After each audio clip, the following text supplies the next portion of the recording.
Қайырлы күн достар, сіздермен Айнамгүл. Бүгін біз тойымды болып келетін тіске басар жасаймыз. Жасалу жолы өте оңай, құрамы да қолжетімді. Ол үшін бізге жұмыртқа, үстіне шымшым тұз және шымшым секер саламыз.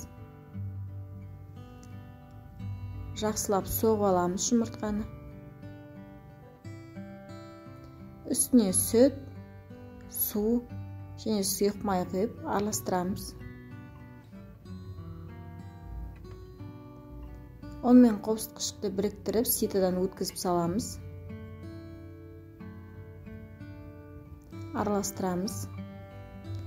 Біз блины жасайтын боламыз, достар. Қызып тұрған табаға майымызды жағып,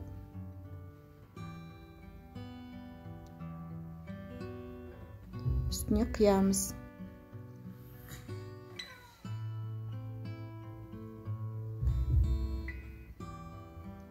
Достар, мен құрамын видеоның астына жазып кетемін, содан қараңыздар.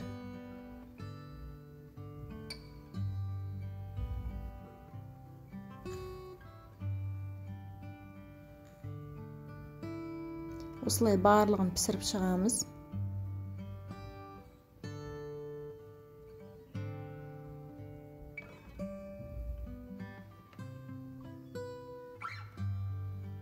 Блинымыз дайын болды. Осындай әп-әдемі болып шығады.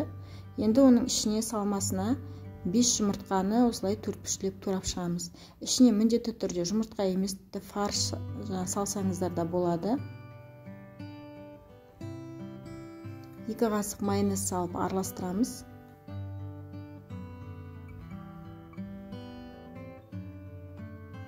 Ортасына салып, осыны бүктейміз. Осылай видеодағыдай бәрін істеп шығамыз.